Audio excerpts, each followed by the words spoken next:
The forest stood still under the watchful gaze of the moon, its pale light casting ghostly shadows across the clearing. Zufishan's breath came in shallow gasps as she clung to Azar's arm, her heart pounding a relentless rhythm in her chest. The darkness seemed alive, holding its breath for what was about to unfold. Then, from the shadows, Alam Shah emerged like a specter, his tall, commanding frame illuminated by the moonlight.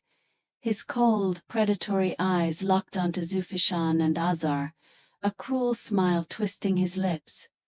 Behind him, his men appeared, their weapons glinting ominously as they closed ranks around their master. Running away, Zufishan Alam Shah's voice was calm, almost conversational, but laced with venom. Each word felt like a dagger aimed at her fragile hope. "Did you really think you could escape me so easily?"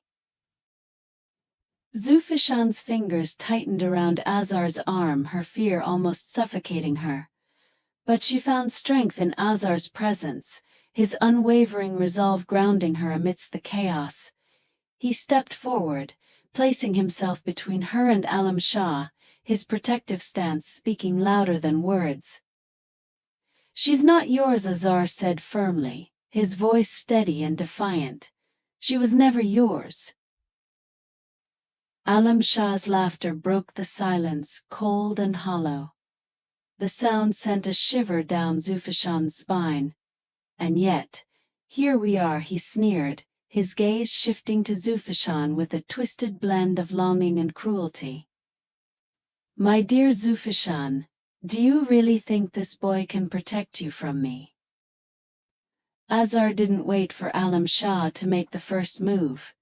Fueled by love and fury, he lunged at him, his fists clenched. But Alam Shah's men were ready. They intercepted Azar mid-charge, dragging him back with brute force. A fierce struggle ensued.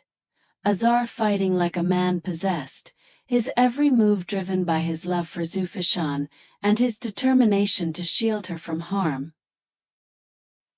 Zufishan's voice broke through the chaos, her desperate scream echoing through the clearing. "Stop it. Leave him alone." She turned to Alam Shah, her eyes brimming with desperation and fury. "You've done enough harm, haven't you taken enough from me?" Alam Shah approached her slowly, his expression softening into something grotesquely affectionate. "Everything I've done for you," he said, his tone almost tender. "I gave you a life others could only dream of. And this is how you repay me." Her voice trembled with rage as she met his gaze, her body taut with defiance. "You call this love?" she spat. "You destroyed my life, forced me into a cage, and now you're trying to ruin what little happiness I've found. That's not love, that's obsession, it's cruelty." Alam Shah's smile vanished, his mask of control slipping to reveal the fury simmering beneath. "You don't understand now," he said coldly, his voice dropping to a dangerous whisper. "But you will. Azar can't protect you like I can. He doesn't deserve you." Before Alam Shah could say more, a booming voice cut through the tension like a blade. "Alam Shah! Alam Shah!" All eyes turned toward the forest's edge, where Inspector Naim stood flanked by Zufishan's brother and a team of armed officers. Their flashlights pierced the darkness, illuminating the tense standoff. "It's over," Inspector Naim declared, his voice firm and commanding. "Surrender now, and we might consider leniency." Alam Shah's men exchanged uneasy glances, the confidence in their stances faltering as they took in the officers' determined expressions. But Alam Shah remained unfazed. He turned to face the inspector, his smirk returning. "Leniency," he mocked. "For what?" Protecting what's mine. Inspector Naeem stepped forward, his hand resting on the holster of his weapon. For kidnapping, blackmail, and countless other crimes. We have the evidence, Alam Shah. This is your last chance to make this easy on yourself. For a brief moment, Alam Shah's eyes darted toward Zufishan. His face twisted in a mixture of fury and desperation, his grip on his control slipping. But he wasn't ready to concede. With a flick of his hand, he signaled his men to attack. The clearing erupted into chaos.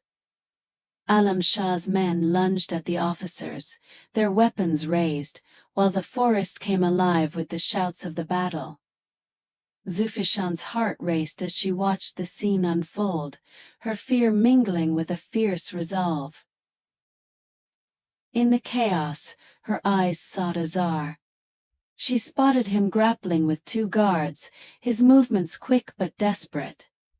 Without a second thought, she grabbed a fallen branch from the ground and ran toward him. Azar, she cried, swinging the branch with all her strength. The branch struck one of the guards, catching him off guard. He stumbled, giving Azar the opening he needed to break free. Azar disarmed the second guard with a swift motion before turning to Zufishan, his face etched with concern. "Are you okay?" he asked, his voice breathless but steady. She nodded, her eyes blazing with determination. "We can't let him get away, Azar. Not this time." Their gazes met, and in that moment, Azar saw the same fire that had drawn him to her all those years ago. "We won't," he promised, his voice resolute. As the battle raged on, Alam Shah found himself increasingly isolated. His men fell one by one, subdued by the officers, their loyalty wavering under the pressure. Zufishan and Azar approached Alam Shah cautiously, their steps measured. "It's over," Alam Shah Azar said, his voice calm but firm.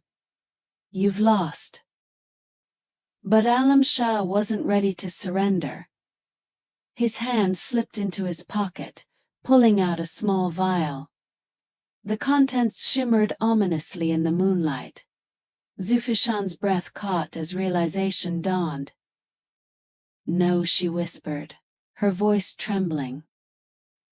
"If I can't have you," Zufishan Alam Shah said, his voice filled with a strange mix of love and madness, "then no one will." "Alam, don't!" Zufishan screamed, but it was too late. Alam Shah uncorked the vial and drank its contents in one swift motion. His men, now subdued and restrained, watched in stunned silence as their leader staggered. His knees buckled, and he clutched his chest, his once commanding figure collapsing to the ground. The clearing fell silent, the chaos giving way to an eerie stillness. Zufishan stared at Alam Shah's lifeless body, her heart heavy with conflicting emotions. For all the pain he had caused, there was a pang of sorrow for what had led him to this end. Azar placed a comforting hand on her shoulder, his touch grounding her. "It's over," he said softly.